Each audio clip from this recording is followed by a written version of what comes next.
Tell me how my 16 minutes of yapping just got deleted while I was transferring the data. Yeah. This is just a haywire video. Yeah, मैंने बहुत अच्छा याप किया था last video में actually. Now I just feel sad about losing that footage. So basically क्या है कि I miss making videos. I miss just being in front of a camera or behind it for that matter. When I started this channel about 2 years ago, I thought that I would make so many videos and like I would go to college. मेरे पास बहुत फालतू time होगा जो कि है. And I would just do, random stuff. And I did. But then I realized that instead of making videos, there's one more thing that I love doing, like more than this.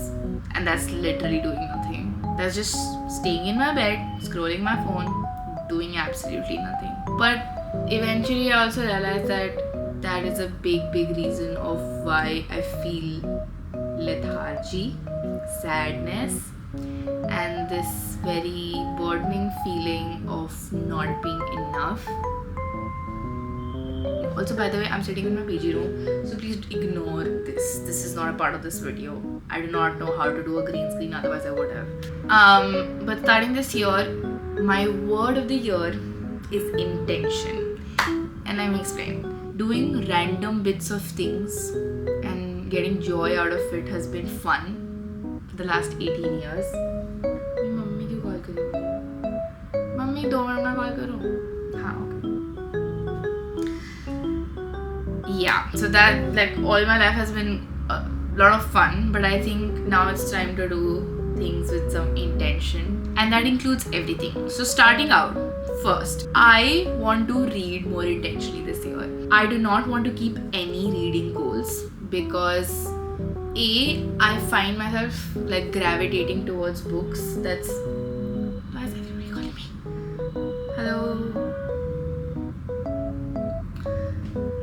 Scrap that.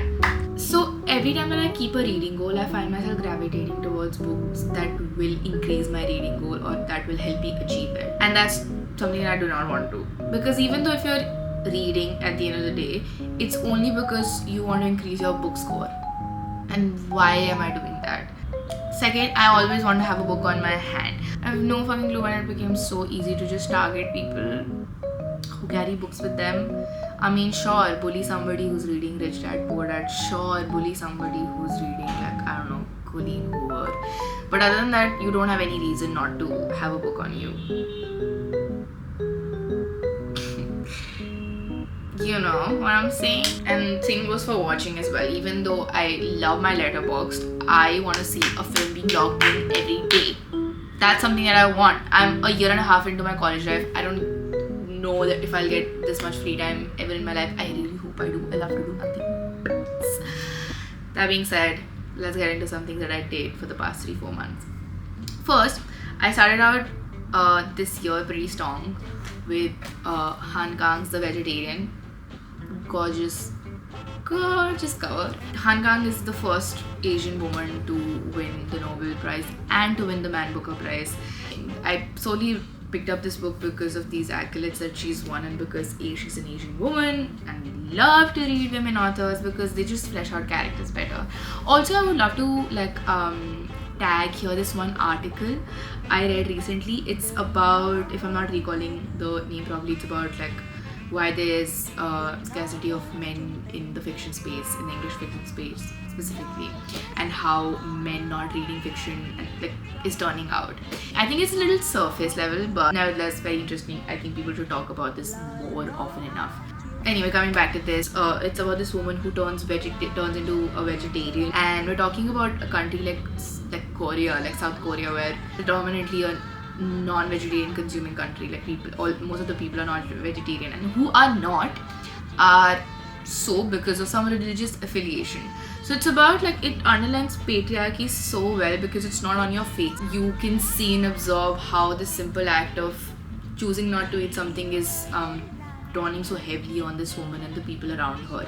So we see her story from the perspective of 3 people: her husband, her brother-in-law, and her sister. Very interesting. I think the brother-in-law part just took me out. It was very shocking but very, very interesting nonetheless. I'm sure there are more heavy themes in this book. To me, it was a very much a good read about one's sexuality, identity, preferences, and what it means to be a woman who has a hold on her choices even though she's going mad. That's a very surface level reading of this book, but you should pick this up nonetheless. This is something also I want to do. Like, I do not want to pretend to understand everything in literature or in movies. It's fine if you can pick up something stupid, and other times you just miss out on it completely. It's okay, it's fine. Second thing that I watched today is Persona by Ingmar Bergman. I only started watching it because it's Paul Schrader's favorite film, and he also notes Kaagaz Ke Phool in the same category. And I fully stan, love Paul Schrader. बहुत ज़्यादा slow film है. That's another thing. I mean, I do not claim to understand Bergman fully. There's almost this very fake notion that if you do not understand these heavy films or like films by the greats, you are not a cinephile. That's not true. You could watch 5 rom-coms in a day and those could all have Glenn Powell in it and still be a cinephile.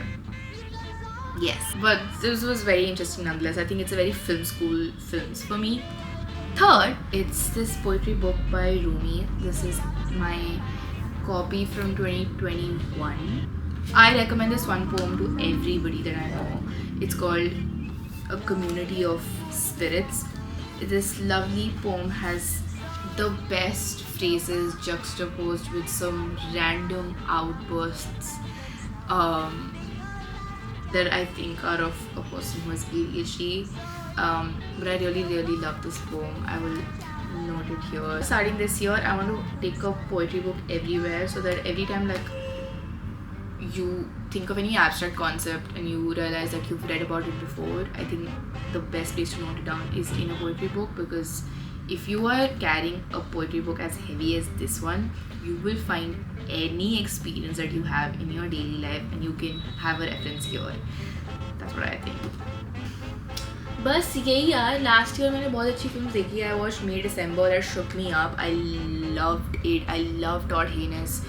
I hope that I'm pronouncing his name right. I watched Holdovers, brilliant. Paul Giamatti, I love that man. And Dominic Caesar as well. What else? Challenges. I mean, if you follow me on my Instagram, which you should, because I'm fun.